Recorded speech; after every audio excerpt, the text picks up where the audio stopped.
Morning comes quiet, badge beeps, coffee steam, nitrile snap. A building that lives by checklists begins another day of them. Robotic pipettes idle at home positions, incubators hold steady, sequencers blink their patient rows of light. People roll their shoulders and settle into a rhythm that only looks ordinary from far away. The promise beneath it all is simple: this place is built to be safe, safe for the work, safe for the people, safe for the city beyond its walls. A single alert dot appears where there shouldn't be one. At first it's nothing, an access swipe that doesn't match a shift roster, a temperature reading a hair outside its band, a background network call that fails. It's easy to shrug off, then a second dot appears, then a third. Not a pattern yet, but not random either. The alert tone is the kind designed for thinking, not panic. It doesn't shout, it narrows. Doors that were open become permissions. Instruments ease into safe positions. Moving parts park. Heating elements coast to stable. The screen most people see flips from their workflow to a single word in a plain font, paused. Nobody runs. Eyes lift to floor leads and safety wardens. Training steps into the room like a familiar colleague. Hands come off keyboards. Workstations sign out. Benches are left as is, no hero moves, no last-minute saves. The building has one job now: stabilize, verify, communicate. An incident commander takes a seat where everyone can see them. The voice that will carry the next day is steady and plain. First instruction: people. Headcount, floor by floor. Everyone in, everyone accounted for, everyone okay. Roll calls travel through the building like waves through tall grass, soft, methodical. Green ticks on clipped boards, names in a channel, one or two jokes flatter than they should be. This is how a nervous system proves it's intact. 3 lanes form without argument. Facilities and safety hold the space, air handling within range, pressure differentials where they belong, waste streams locked, alarms green. Data and access draw a clean circle around the digital core, segment the network, freeze suspicious accounts, preserve logs. People in care start doing the quiet work that makes the rest possible: water, snacks, bathrooms, a calm room for the person whose breath won't come back down. If this is a digital compromise, borrowed credentials, a wandering machine, the response is isolation, not improvisation. External links shrink to the minimum. Laptops that don't need the network aren't on it. A short message goes to personal devices: don't share screenshots, don't post, don't guess out loud. People comply not because they're cowed, but because they're professionals. If this is an insider breach, something accessed where it shouldn't, a file sent where it didn't belong, the response has the same shape: stop the spread of uncertainty. Chain of custody becomes a map. What was checked out, when, by whom, what went in, what came out, what never moved at all. The list starts long, then shortens as items are scanned and returned to known. With each green dot, the building exhales. If this is a containment problem, an engineering control not behaving as designed, the room gets narrower. Doors inside doors become nested permissions. Air goes where air is supposed to go. Nothing leaves a bench without 2 sets of eyes agreeing it should. The most common phrase is "not yet." The cadence starts and doesn't stop. Concise updates on the half hour, every half hour, even if the update is no change. Schedules are a kind of shelter. Rumor hates walls. The first message to staff is short enough to memorize: there is an active incident, systems are stable, containment measures are in place, do not move materials, wait for your lead, next update at 10. Regulators here early, not because there's theater to perform, but because surprises are expensive. The message is careful and plain: there has been an incident, controls are active, based on current evidence there is no public risk, an internal review is underway, next formal update at a named time. The statement is true enough to stand up later and clear enough to calm now. On the other end of the line, a liaison writes the time down twice. Work pauses without guilt. Samples that need attention get it under watch. Non-essential deliveries are turned away politely and rescheduled with context. Partners get the same facts the regulator did and a time for the next call. The point is not to look perfect, it's to be predictable. The IT team pulls a thread with tweezers. A log line, then 10, then many, sorting wheat from noise. They are careful not to be clever. Clever is how you trip over your own feet. They snapshot, copy, verify, and set aside for later imaging anything that might matter. Today is for containment, deep forensic work is tomorrow's job. In a glassed-in conference room, a whiteboard collects 3 columns: we know, we're checking, not relevant. Items migrate left as facts harden. The purpose of the board isn't aesthetics, It's to aim 100 mines in one direction. A junior analyst moves a sticky from the middle to the left and the room nods because the evidence chain is clean. The human count continues in parallel: who was where, doing what, with whom. Nobody interrogates, they interview. Memory slips under stress, so they take notes like they'll need them in a year. A tech laughs at their own shaking hands and says they're fine. A colleague puts a granola bar in those hands anyway, and a cup of water follows. Care isn't a courtesy, it's a control. By late morning, initial shape emerges. The possible causes are grouped by likelihood, not drama: a credential used outside normal hours, a workflow step accessed from the wrong room, a suspended process waking up when it shouldn't, a sensor reporting nonsense because a cable seated badly. It is rarely cinematic. It is usually a handful of very normal things that only matter because of where and when they happened. The first public statement lands on schedule. It contains exactly 4 things: what happened, what didn't, what's being done, what to expect next. No adjectives that pretend to be facts. No promises that belong to the future. There's a brief Q&A with the same tone: careful, patient, willing to repeat the quiet parts. People outside deserve a place to put their worry that isn't a comment thread, they get it. Inside, someone closes a door for a necessary conversation with an employee whose name appears too often in the logs for the wrong reasons. The posture is not accusatory, it is exact. Here are the times. Here are the doors. Here is the sequence. If the truth is a panic shortcut, the room offers dignity and an accountability path that improves the system more than it punishes a person. If the truth is different, other rooms will open and other notebooks will fill. Facilities keeps looking boring in the most satisfying way. Air moves where it should, pressure holds, nothing drifts. Quiet charts look like normal days. That's not luck, that's design. Engineering is the art of making emergencies look like Tuesdays.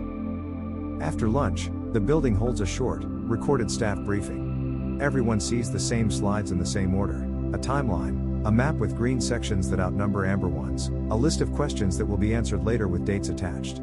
The tone is not "we've got this, but we're doing this properly." Phone calls from outside grow sharper as headlines bloom. Most are cautious. A few bend toward spectacle. The building does not bend with them. The cadence stays the cadence. Anything that is ruled out aloud at the next scheduled time. Anything unknown is named as unknown and placed on the board with a deadline to move left. Across the hall, a documentation team prints and seals copies of relevant lab notebooks and digital records. Not to edit, not to explain, simply to fix today's story in time so tomorrow's reviewers can trust the sequence. Evidence is respect for the future. A community Q&A is scheduled for evening, virtual and moderated. People who live near the building care for good reasons. They don't need a glossy reassurance, they need specifics about what the building is designed to do on days like this and evidence that those designs are working. They will get both.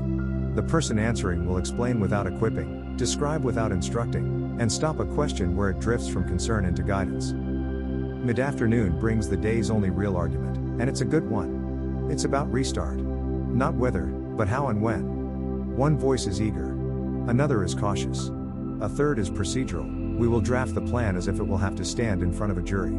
Every step begins with only if and ends with stop here if. The group agrees. Plans can be ambitious or safe, this one must be safe. Meanwhile, a small team reviews footage with someone who has a talent for catching what the rest of us miss: habits of motion, posture, the way people carry tools when they're tired. Not to dramatize, but to confirm sequence.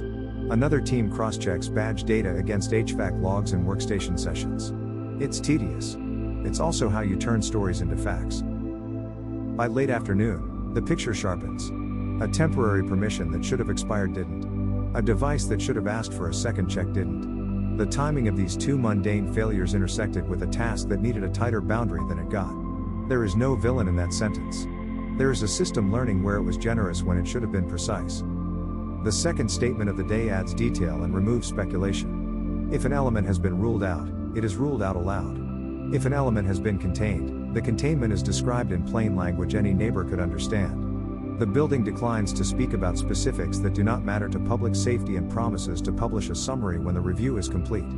Promises you can keep are the only kind worth making. Evening arrives and with it the community session. The opening slide is 1 sentence long. Then come the specifics: time, containment, status, the absence of any signals that would indicate danger outside, the steps taken to keep it that way, and the simple request that if anyone sees or hears something that worries them, they use the listed channel instead of guessing online. Questions land. Answers follow. The moderator repeats what's confirmed and parks what isn't on a named hour tomorrow. People log off less anxious than they arrived, not because everything is solved, but because someone drew a map through the next 12 hours. Shift change is deliberate. Fresh eyes step in, tired ones step out. People go home with a ride and a written note of when and where they're needed next. Fatigue is not heroism, it's a variable to remove. Overnight goals are modest on purpose. Hold steady, finish the top verification items, and prepare a short list for morning decisions. Night carries a particular kind of quiet. That quiet is earned by decisions made 12 hours ago. Systems hum in their lanes. Access stays narrow. The list of unknowns drains. 2 calls come from reporters who were told someone would be available. Someone is. The answers at midnight match the answers at 4 and 8 and 12. Consistency is a kind of trust. At 1, the team responsible for research participants checks in with partner clinics. If any ongoing work could be touched by today's pause, those people hear from a human voice before they read it anywhere else. Duty of care leads, not PR. A template exists for this call. It uses plain words. It respects the person on the other end. At 2, a small note becomes a future policy. A single checkbox that once allowed a temporary permission to extend longer than it should will not exist by Friday. Not because anyone is angry at a checkbox, but because the building understands it now. The best lessons often look obvious in hindsight, they weren't before today. At 3, the draft restart plan is read aloud to someone who didn't write it. They poke holes. This step assumes an alert is false. Prove it. This step restarts a process before verifying airflow in the adjacent room. Swap the order. This step doesn't say who can say stop. Fix that. The plan gets better in 15 minutes than it would have in 3 hours of groupthink.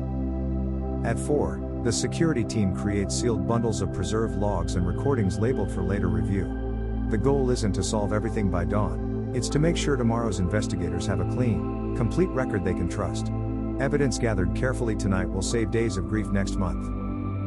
At 5, someone quietly updates the staff FAQ with 3 new questions people asked at midnight.